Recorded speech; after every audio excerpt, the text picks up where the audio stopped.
Are you tired of stalking me? Tired of constantly watching my page from a fake account? March 30th, 2025. Alexandria, Louisiana. Morning. Officers responding to a 911 call about a domestic disturbance at an apartment in the 5900 block of Ronmar Drive did not expect to find what they found. 2 bodies. 38-year-old Shantika Smith was dead from gunshot wounds. Beside her was the man she had married. 42-year-old Tracy Johnson Williams had turned the gun on himself after taking her life.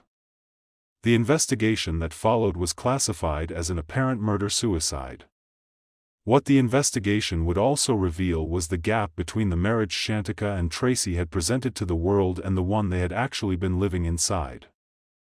Their social media was filled with romantic photos, affectionate captions, and videos of the two of them laughing.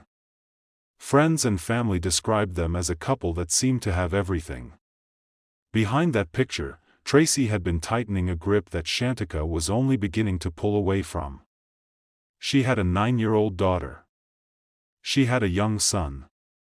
She had a mother who described her as a beacon of light. She had a personality that made every room she entered feel different. She was 38 years old and she was trying to reclaim herself. That effort, the simple act of a woman choosing to live fully and on her own terms, was what Tracy Williams could not survive. Before this video is over, you will understand exactly what happened in that apartment and why the warning signs that seem obvious now were so easy to miss when they were wrapped in the language of love.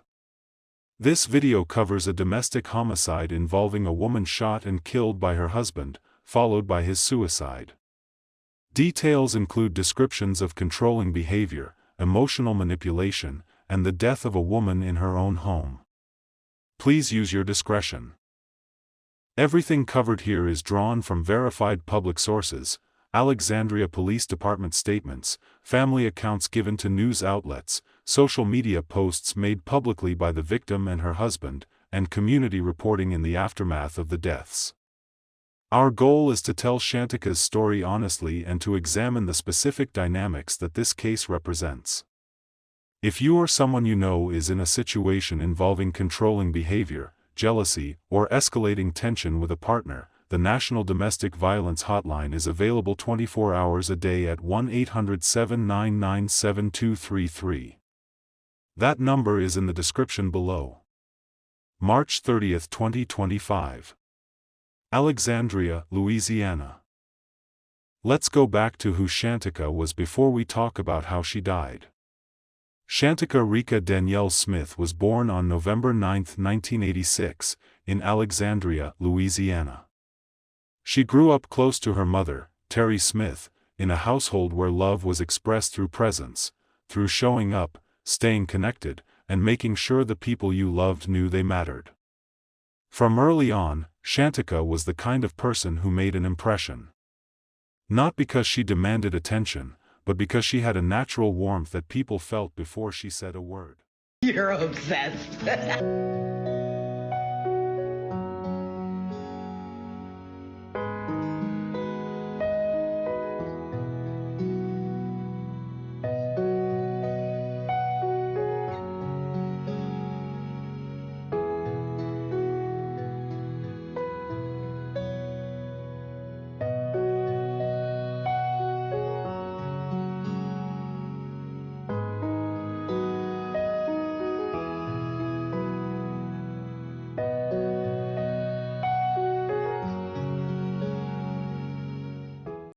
She was the life of the room, not in the performative way, but in the way that some people simply pull you toward them without trying.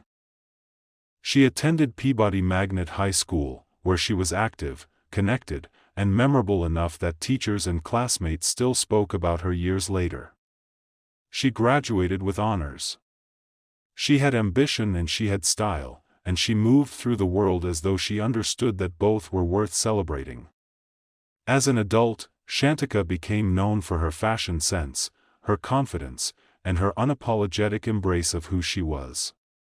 Her social media was a genuine reflection of her: bold outfits, moments of joy, videos of her dancing with the specific freedom of someone who has decided that life is meant to be lived rather than held at arm's length. She was also a mother. She had a daughter, Kinsley, and a son, and those two children were the center of everything she built and worked for. People who knew her did not describe her as someone who was pulled between motherhood and her own identity. She held both fully. She was present in her children's lives and she was unapologetically herself outside of it. Her mother, Terry, described her after her death as a beacon of light. Someone who always made others feel special no matter what she herself was carrying. That description carries more weight when you understand what Shantika had been navigating in the months before she died, because she had been trying to rebuild herself inside a marriage that was quietly trying to erase her. Tracy Johnson Williams was 42 years old.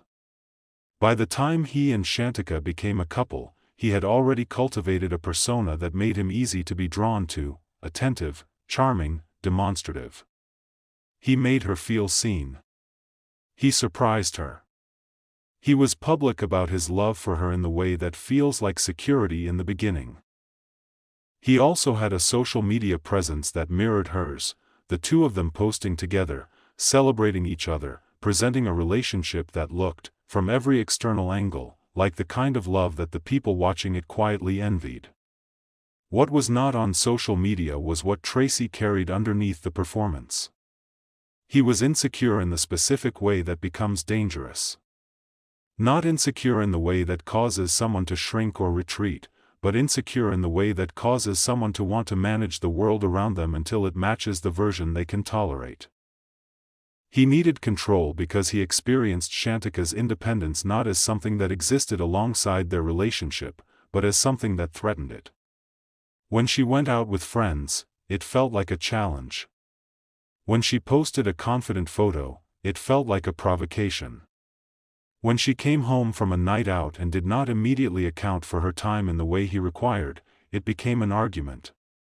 The very qualities that had drawn him to her, the energy, the boldness, the love of life, were the same qualities that, once she was his, he began trying to contain.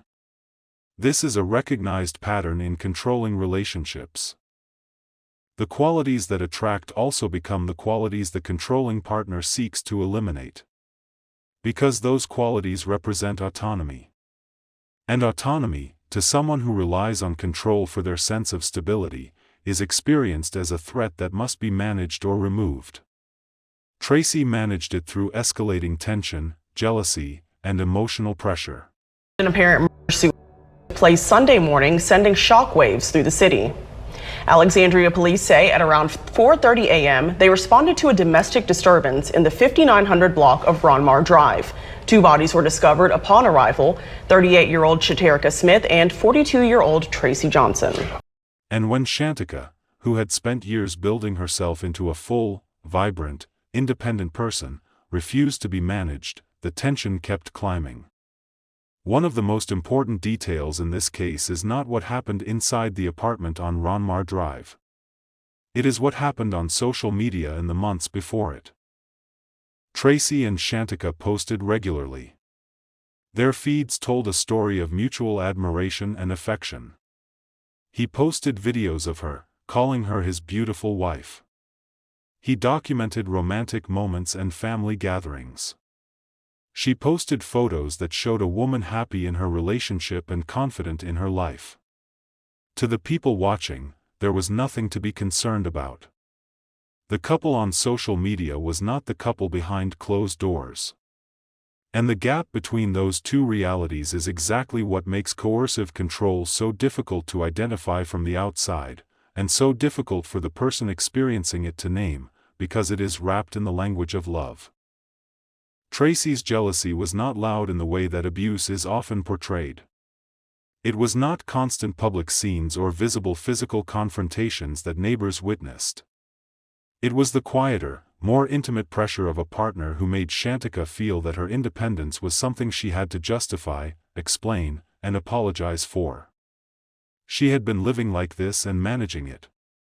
She had been trying to reassure him, trying to smooth the tension, trying to preserve the marriage by adjusting herself to fit within the space he was comfortable with. At some point, she stopped. In the months before March 30th, Shantika began showing up more fully as herself. She went out more. She posted more confidently. She took trips. She was visible and vibrant and present in her own life in ways that her social media began to reflect. Her mother and friends described this period as Shantika returning to herself, finding her footing, choosing her own energy again after years of modulating it to accommodate someone else. To Tracy, it registered as something else entirely. Arguments became more frequent in the weeks before March 30th. The pattern that had always been there, Shantika asserting herself, Tracy responding with jealousy and emotional pressure, began to compress. What had previously been episodic became sustained. I'm hitting my baby with these straw curls, working the one. Feel me? I do eyelashes too. I do anything for them. I'm a fool for love. Like what that boy say, Frito Bang, I'm a fool for love, man. And my beautiful ass wife. This is what you call a mission complete. Neighbors and people close to the family have described the couple as having been fighting in the days immediately preceding the shooting. The tension that had been building over months reached a point that week where it was no longer possible to manage through the usual cycle of confrontation and reconciliation. On the night of March 29th into the early morning of March 30th, the argument that had been building reached its final stage. What happened in that apartment in the hours before 4:30 a.m. is reconstructed from the physical evidence and the investigation that followed. What is documented is the outcome. Tracy Williams shot Shantika Smith inside their home. Then he turned the gun on himself. When Alexandria Police Department officers responded to the 911 call at approximately 4:30 a.m., they found both bodies. The investigation was classified as an apparent murder-suicide. Authorities confirmed that Tracy's gunshot wound appeared to be self-inflicted. Shantika's two children no longer had their mother. Her own mother, Terry Smith, no longer had her daughter. The neighbors who had watched them come and go, who had seen the social media posts and assumed everything was fine, were left trying to reconcile the image they had been given with the reality that had always been underneath it. A GoFundMe campaign was created in the days following Shantika's death to help cover funeral expenses and provide immediate support for her two young children. The response from Alexandria was immediate and significant. People who had known Shantika, and people who had never met her but had heard her story, came together in the specific way that communities do when a loss feels both devastating and preventable. Kinsley and her brother are now growing up without their mother. They are the most direct inheritors of what Tracy Williams chose to do in that apartment. Whatever grief processing, whatever explanation they will one day need, whatever absence they will feel at every milestone their mother will not attend, that is the full weight of what domestic homicide costs, measured not in headlines but in the ordinary moments of children's lives. Terry Smith, Shantika's mother, has spoken about her daughter's legacy in terms of the love she left behind. She has described Shantika not through the violence of how she died but through the vitality of how she lived. The dancing. The fashion. The way she made people feel seen. The way she poured herself into her children. That is how Shantika deserves to be remembered. Not as a cautionary tale. Not as the wife who was killed by her husband. But as a woman who was fully, unapologetically, beautifully alive, and who deserved every year she did not get. This case is not unique in its basic facts. Domestic homicides involving controlling partners occur across every economic background, every region, every demographic. What makes Shantika's case worth examining carefully is the specific role that social media played in maintaining the illusion of a perfect relationship while the reality behind it was deteriorating into something fatal. Tracy and Shantika's social media was not dishonest in the way that staged performances are dishonest. It captured real moments, real affection, real laughter, real trips and celebrations. Controlling relationships are not devoid of genuine feeling. That is part of what makes them so difficult to leave and so difficult for outsiders to recognize. But social media creates a particular kind of pressure that compounds what is already happening in a controlling relationship. It gives the controlling partner a public record of the relationship to point to. It creates a version of the couple that both partners are invested in maintaining because that version is visible to everyone they know. And it makes the person who is experiencing control feel that they cannot name what is happening without destroying the carefully constructed image that both of them have built. When Shantika began living more openly and confidently in the months before her death, she was doing something that looked, on the surface, like simply enjoying her life. She was posting. She was going out. She was showing up as herself. From Tracy's perspective, she was dismantling the version of her that he had been working to maintain. She was no longer performing the relationship in the way he needed it performed. She was becoming visible again as an individual rather than as his wife. And for someone whose sense of stability depended on her containment, that visibility was experienced as an existential threat. The conversation this case opens is not primarily about social media. It is about what happens when a person in a controlling relationship begins to reclaim themselves, and the partner who has been controlling them experiences that reclamation as an emergency. That moment, the moment of someone reaching back toward their own autonomy, is one of the highest risk periods in a controlling relationship.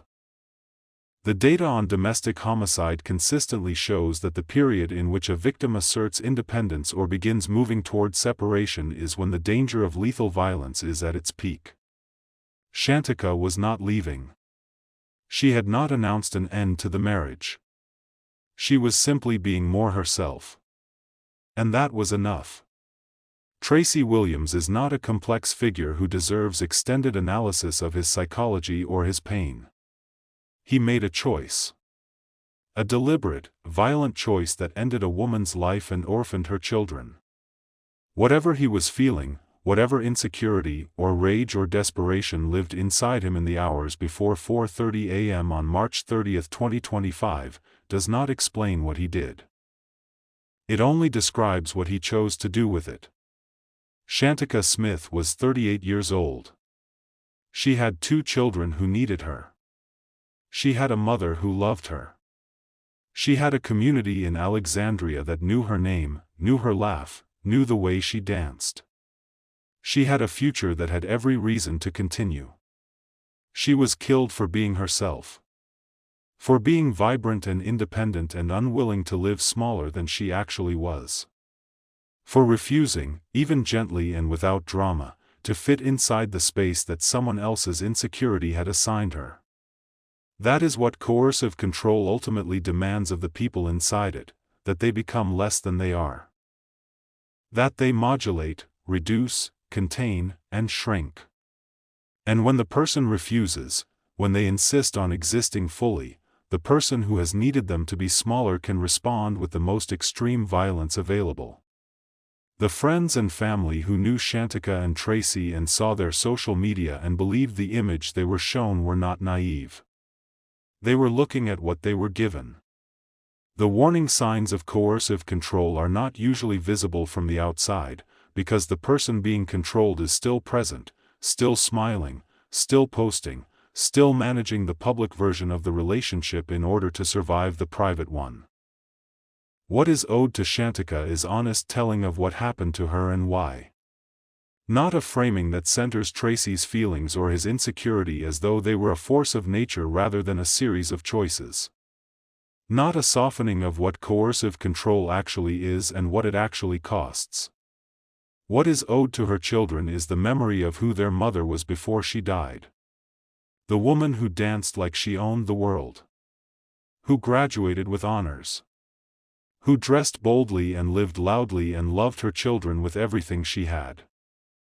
What is owed to anyone watching this who recognizes something in this story, something in the dynamic between Shantika and Tracy that feels familiar from their own life, is the reminder that the moment a partner's independence becomes something that needs to be managed, monitored, or punished, the relationship has crossed a line.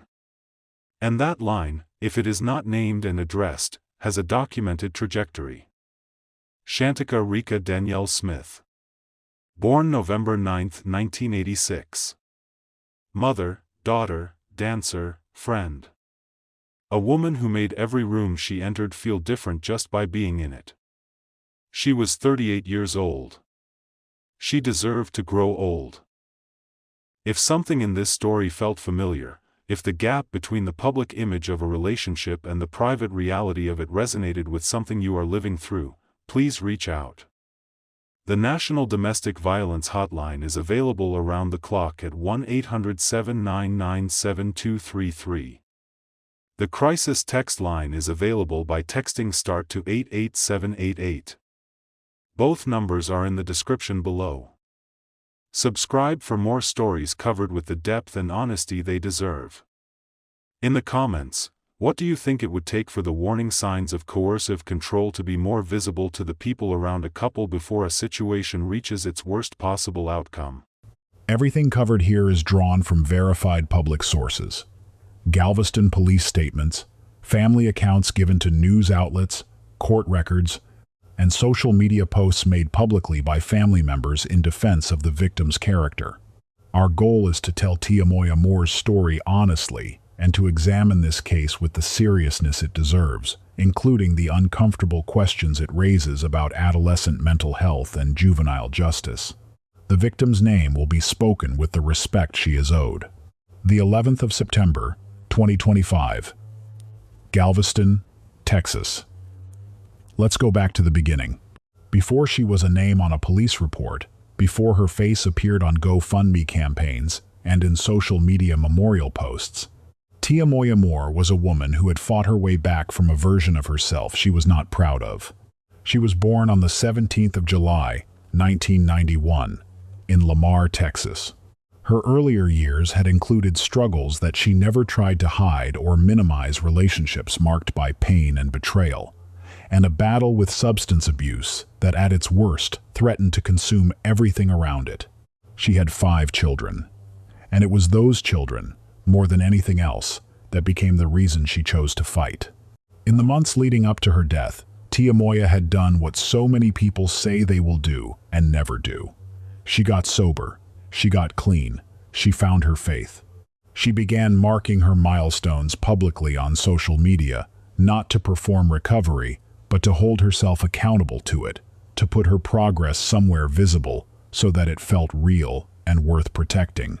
People who knew her described the version of Tiamoya, who existed in 2025, as spiritual, generous, and devoted.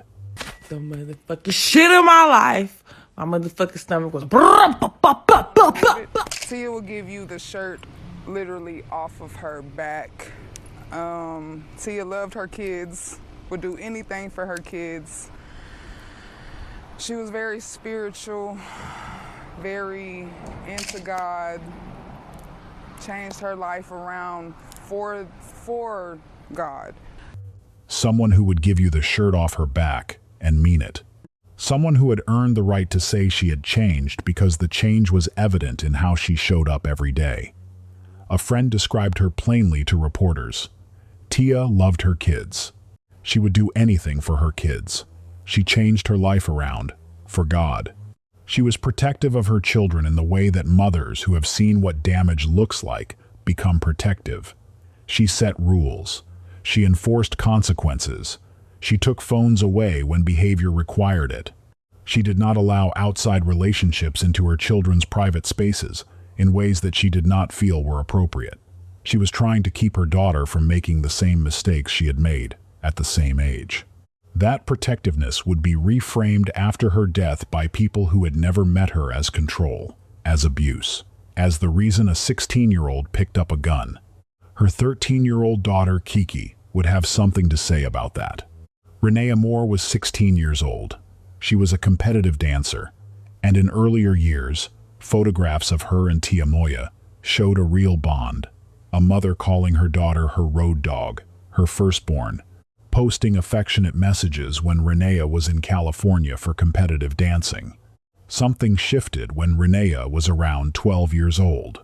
Family members describe the change as sudden, in the way that these things rarely actually are more of a gradual acceleration than a single turning point. Renea began pushing against every boundary in the house. She started getting tattoos as a minor. She began pursuing relationships and experiences that the adults around her did not feel she was ready for.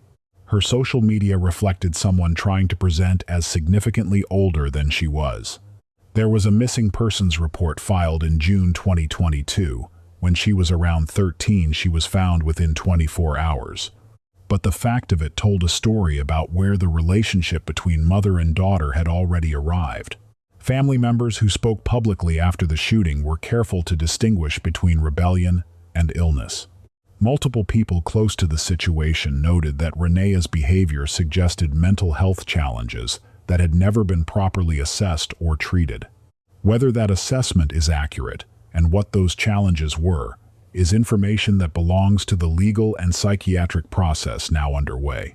What is clear from every account is that by the time September 2025 arrived, the dynamic in the Moore household was one of escalating tension. Tia Moya trying to hold a line.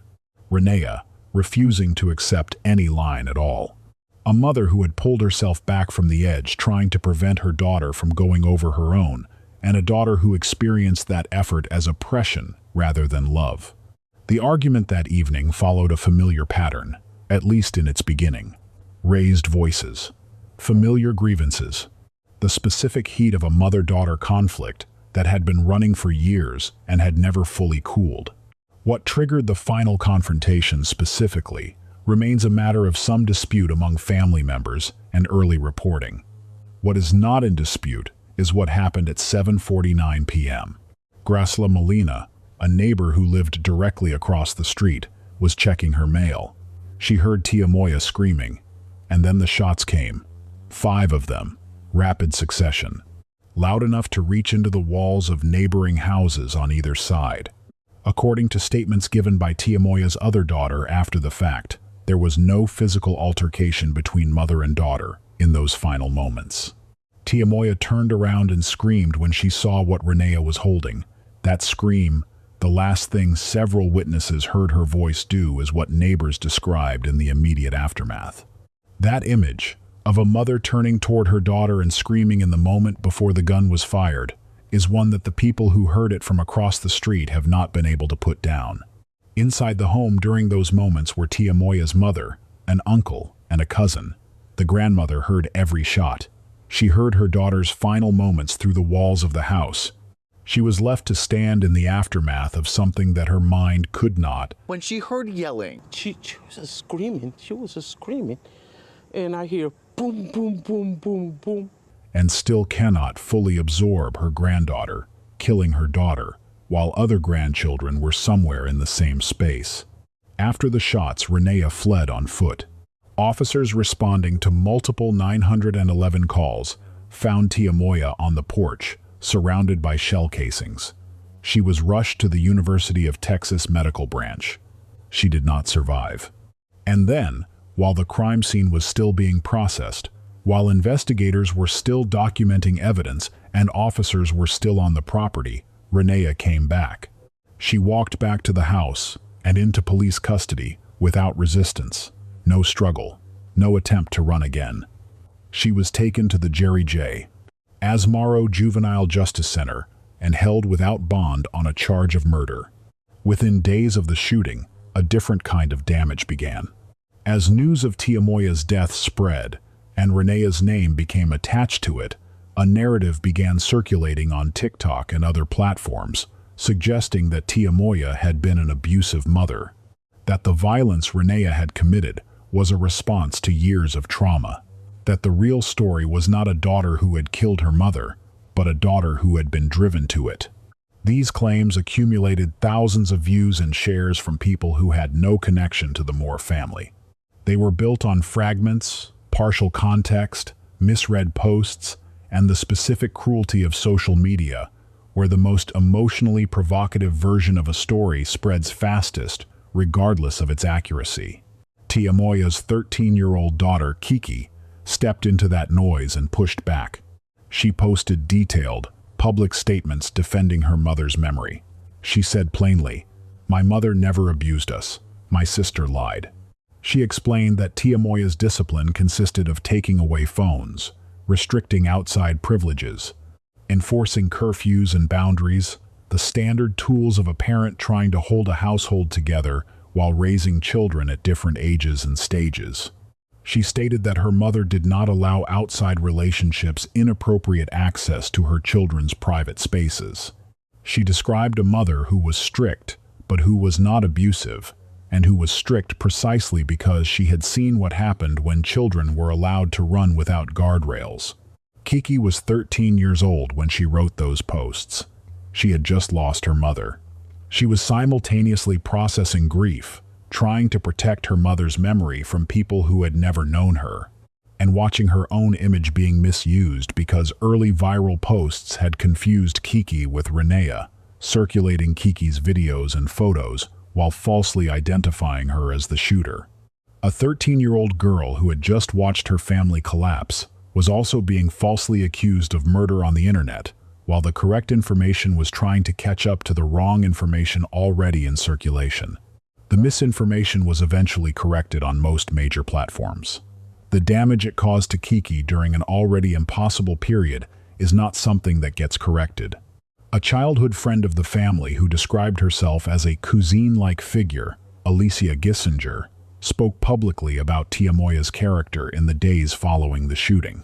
She confirmed what others had said, that Tia Moya was generous, spiritual, completely devoted to her children. She also said something that stood apart from the more polarized reactions flooding social media. She acknowledged that mental health is real, that troubled teenagers can reach breaking points that even the best parenting cannot prevent, that understanding what happened and assigning blame were two different things, and that the second was not something she felt qualified to do from where she was standing. That framing the willingness to hold grief and complexity at the same time was rare in the coverage of this case.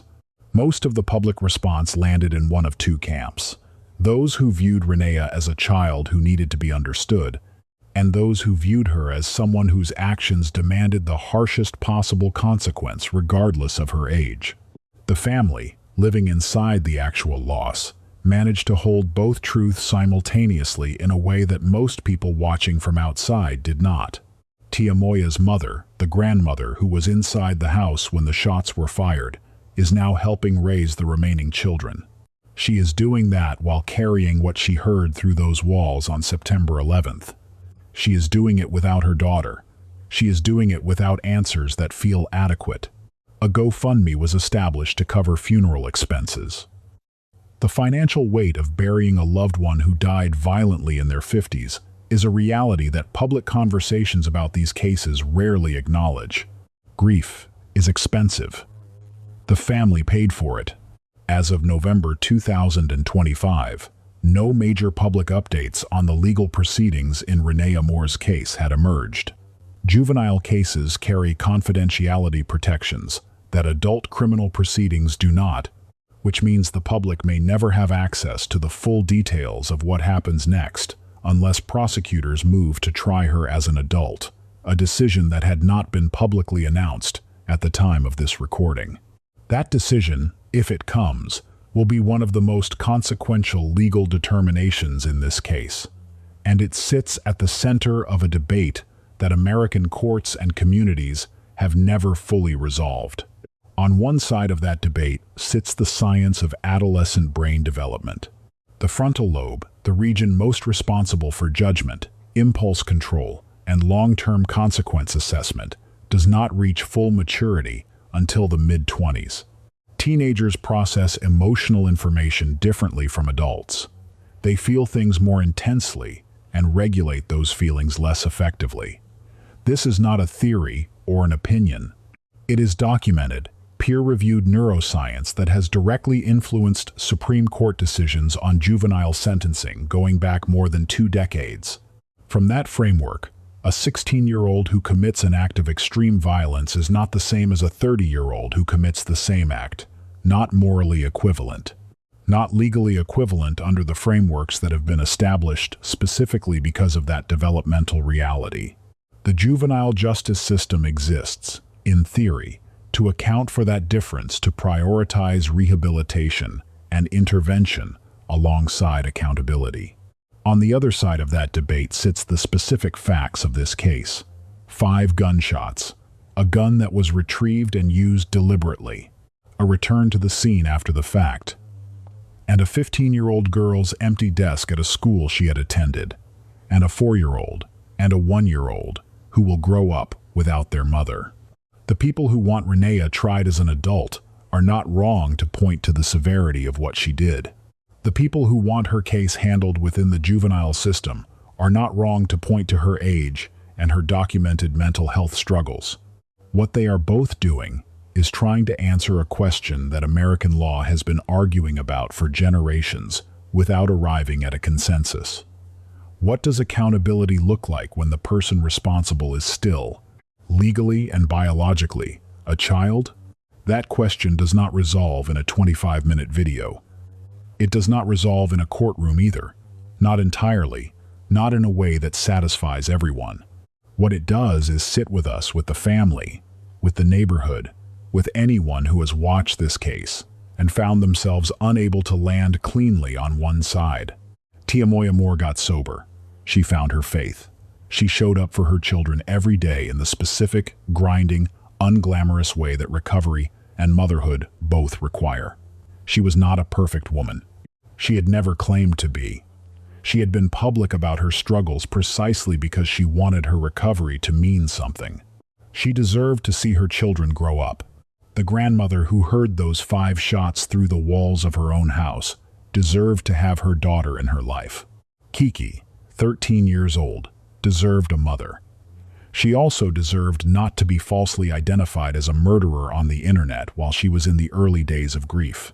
And Renea, whatever the courts ultimately determine, whatever the psychiatric evaluations reveal, whatever the legal outcome of this case was, a 16-year-old who clearly needed intervention that she never received. Not as an excuse, not as a replacement for accountability, but as a fact that matters when we talk about what happens next.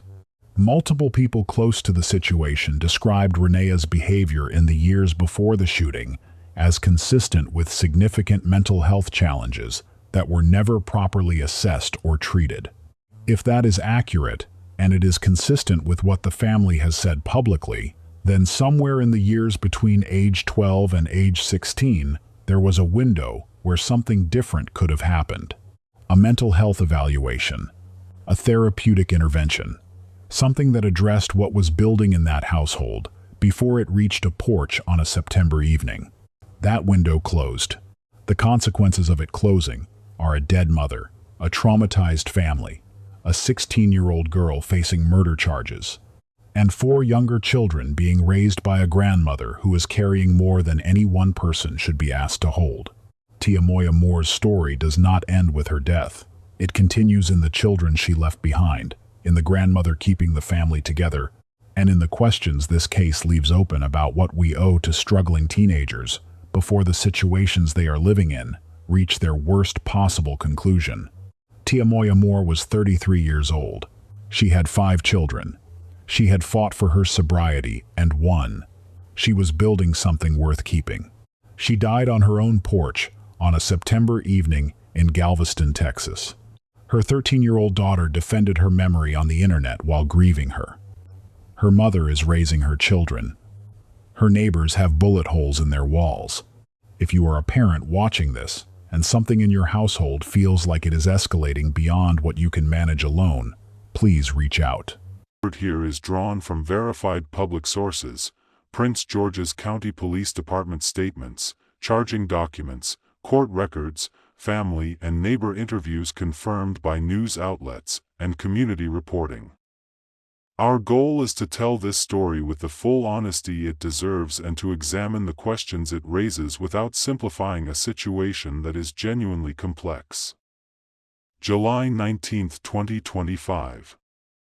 Bowie, Maryland. Let's start with who was lost. Damon Ward was 53 years old. He had spent a significant portion of his working life doing something that most people would find impossible, standing at the edge of other people's conflicts and pulling them back before they became something permanent. He worked security at clubs and events across the Bowie area and beyond. Big parties, high-energy venues, the kind of environments where a single misjudged moment can escalate from an argument to something that changes lives. His colleagues described his approach consistently. He was calm. He was large in frame and warm in presence. He did not respond to volatility with volatility. He absorbed tension and redirected it. People who worked events with him said they could not recall a time he had ever lost his temper. No, I've never seen him in an argument with a young lady. So this comes as a complete surprise? Complete surprise and utter disgust at what has happened, and sadness and shock. In an industry where confrontation is a daily reality, that is an extraordinary thing. You do not develop that skill accidentally. You develop it through genuine disposition and through the conscious, repeated choice to respond to provocation with steadiness rather than matching heat with heat. Outside of work, Damon was known as a devoted family man. He spoke openly about his wife Nicole with affection. He was described as a deeply involved father. Friends who gathered with the couple described them as the kind of pair who made gatherings feel warm, easy together, supportive in the visible way that long marriages sometimes develop when two people have genuinely built something they value. Neighbors on Old Chapel Road described the Ward household as a source of stability on the block. No loud arguments, no visible tension. Just a married couple who had been part of the community for years and who showed up to life the way reliable people do. That image, solid, peaceful, committed, was the version of the Ward marriage that the people around them had been given. And it was real, at least in part. But it was not the complete picture of what was happening behind the closed door of that bedroom. Nicole Lennett Ward was 50 years old. By the accounts of those who knew the couple, she had been the primary financial provider in their household for a significant period.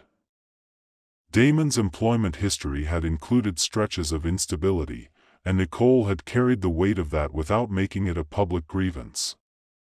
That dynamic, one partner providing the financial foundation while the other struggles to find steady footing, is not inherently damaging to a relationship.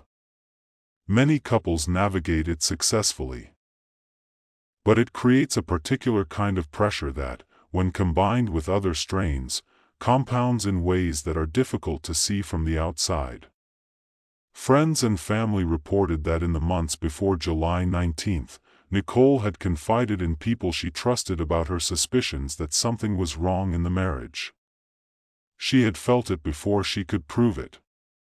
The specific discomfort of knowing something is off without having the evidence to name it clearly is one that people who have experienced infidelity in a long-term relationship describe as deeply destabilizing. It creates a kind of ambient anxiety that is impossible to fully explain to people who have not lived through it. Get your hands on me, Okay, Jeremy, what is the conversation you want to have? We good. Yeah, and your baby in the room? You want to have? We good. Give me my phone, bro. Don't show me. What is the conversation you want to have? What the conversation? Get out my He phone. said, what's the Don't conversation? Don't touch me. I'll call the police over there. Do not touch me. He said, what's the conversation y'all want to have? Ain't nobody finna come over here and do nothing. Get your hands on me, bro. Stop touching me. Move. Please just stop. Send me on me, bro. Ain't nobody coming over. When Nicole found the second phone and opened it, she found what she had suspected. Photos. Messages. Evidence of an ongoing relationship with another woman. The confirmation of what she had feared did not bring clarity or relief. It brought the specific devastation of having the worst version of what you imagine proven true in plain language and images you cannot unsee. She told Damon to pack his things and leave. The argument that followed was the argument the neighborhood did not hear and the community did not know about until officers were processing the crime scene in the early hours of Saturday morning. The confrontation escalated. The specific words that passed between Damon and Nicole in the minutes before the shooting are part of the evidence record in the case against Nicole Ward. What is documented publicly is what came next. Nicole Ward pulled out a .357 Magnum revolver and shot Damon Ward once in the head. He died in their bedroom. She did not leave. She stayed in the home until police arrived in response to the call that brought officers to Old Chapel Road at 1:45 a.m. on July 19, 2025. She cooperated immediately. She gave a statement to investigators. She did not attempt to deny what had happened or construct a different version of events. The charging documents released by Prince George's County Police reflected her account. She had found the second phone. She had confronted him. The argument had escalated. She had fired the weapon. Damon Ward was pronounced dead at the scene. Nicole Ward was taken into custody and charged with first-degree murder. She was held without bond. The neighbor who spoke to reporters the night the story broke described hearing about the shooting and being unable to process it. He said he had never seen Damon in an argument with Nicole. Not once. He said the news was a complete surprise, complete shock, and utter sadness. That was the response of a community that had been given the public version of this marriage and had no access to the private one. This chapter requires honesty that the community's immediate grief made difficult in the early days after the shooting. Damon Ward was, by every account, a genuinely good man in many dimensions.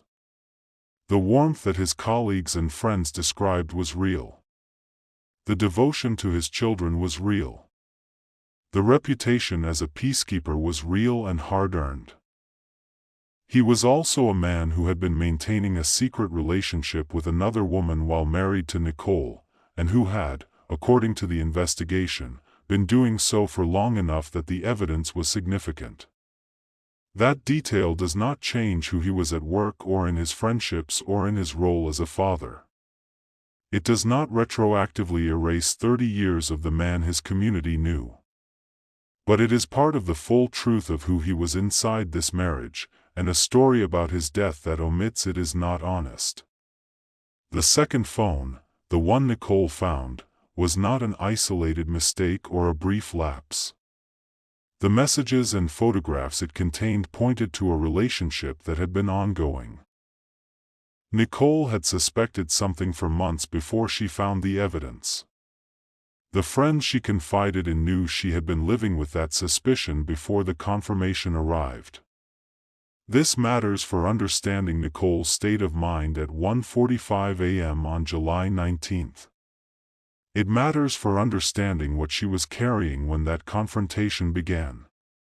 It is not a justification for what she did. Nothing that Damon did inside that marriage justifies his death. But it is the context within which what happened must be understood, and pretending it does not exist serves no one, not the investigation, not the community, and not the honest telling of what this case actually is. The response from Bowie was immediate and visibly disoriented.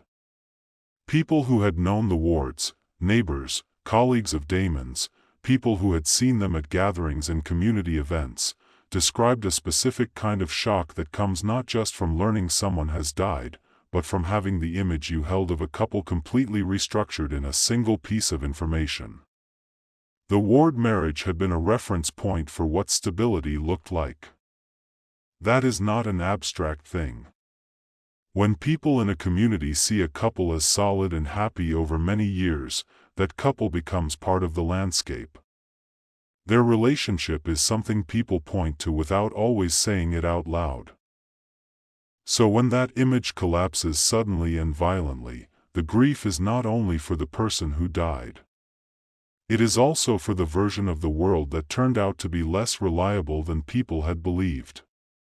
Friends of Damon who spoke to reporters were processing two things simultaneously: the loss of a man they genuinely loved, and the revelation that the man they loved had been doing something that contributed, at least in part, to the conditions that led to his death. Those two things are not easy to hold at the same time. They do not cancel each other out. They sit alongside each other in the specific complicated grief that follows violence inside a marriage. The Ward's young daughter was also identified in the initial reporting as someone directly impacted by the events of July 19. A child losing a parent and having the other parent arrested is a loss with no adequate framing and no clean beginning to healing. Nicole Ward was charged with first-degree murder.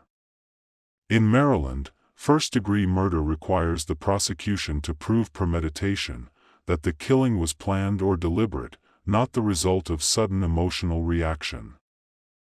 Her defense attorneys immediately signaled the argument they intended to make, that what happened in that bedroom was not premeditated murder but a crime of passion, a shooting that occurred in the immediate aftermath of an emotionally devastating discovery, in a state of acute distress, without the time for deliberation that first-degree murder requires. The prosecution's position was the opposite. The fact that Nicole had a firearm in her possession and used it during the confrontation suggested to them a level of deliberate action inconsistent with the pure spontaneity the defense was describing.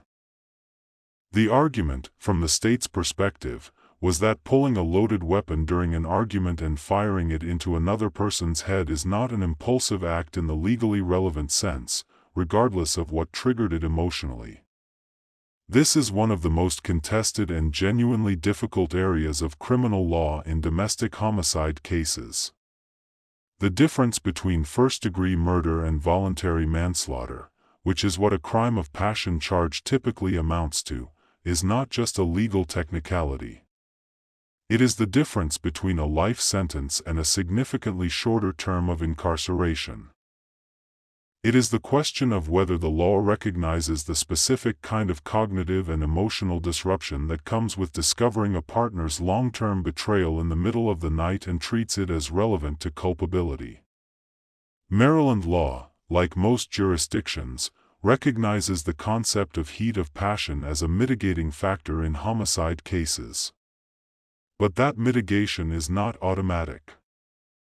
It requires the defense to establish that the provocation was sufficient to deprive a reasonable person of normal self-control, that there was not enough time between the provocation and the act for reason to reassert itself, and that the defendant was in fact acting under that heat of passion rather than in a more calculated state. Nicole Ward's defense will argue that finding graphic evidence of a long-term affair on a secret phone, in the middle of the night, and immediately confronting the person responsible represents exactly that kind of provocation. The prosecution will argue that the use of a firearm, a deliberate tool, indicates a degree of forethought that the heat of passion doctrine does not cover. As of the time of this recording, Nicole Ward remains held without bond. No trial date has been publicly set. The case is working through the pretrial process in Prince George's County. A domestic violence advocate who spoke publicly in the aftermath of the Ward case made a point worth sitting with. She noted that when people think about domestic violence, they tend to picture it in its most visible physical form. One partner striking another.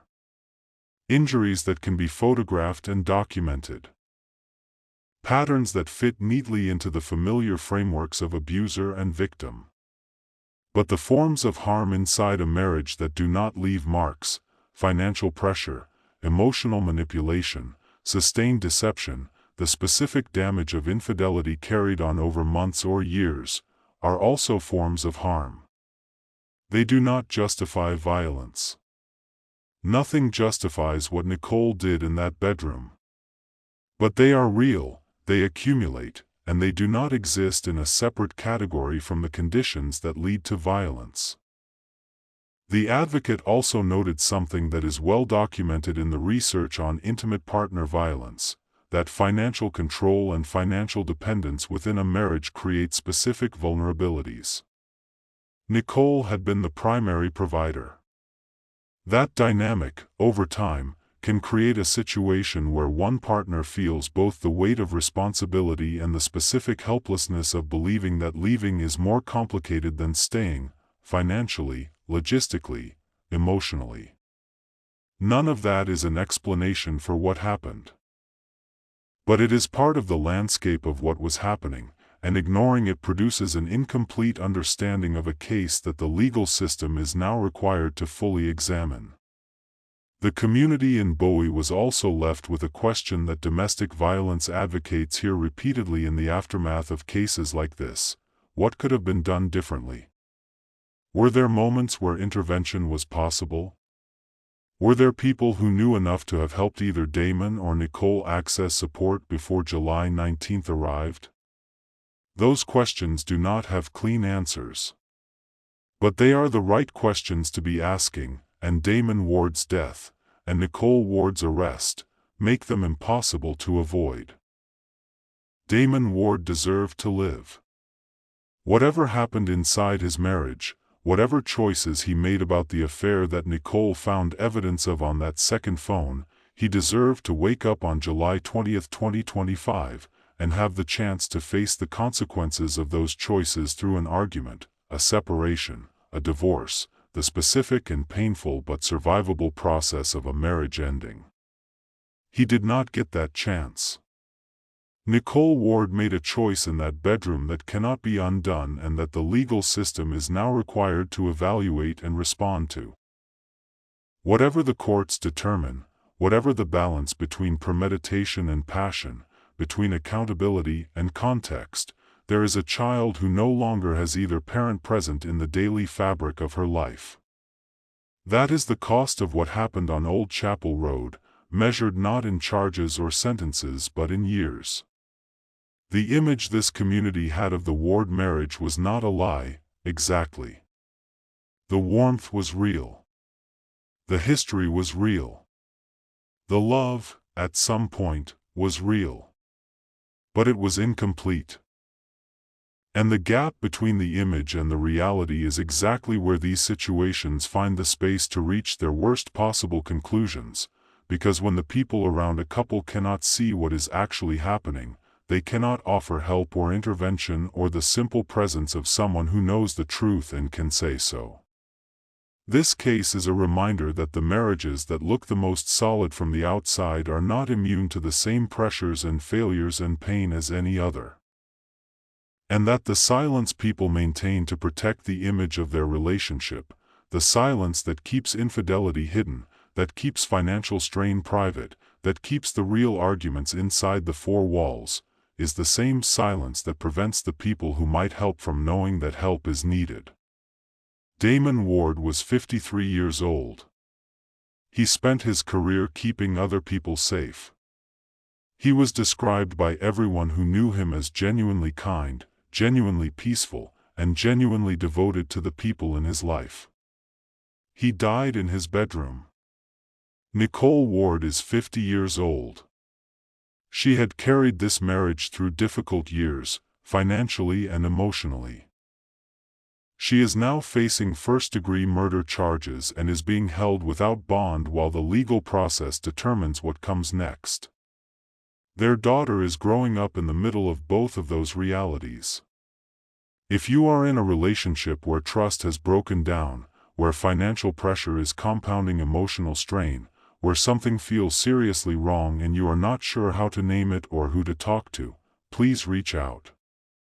The National Domestic Violence Hotline is available at 1-800-799-7233 around the clock.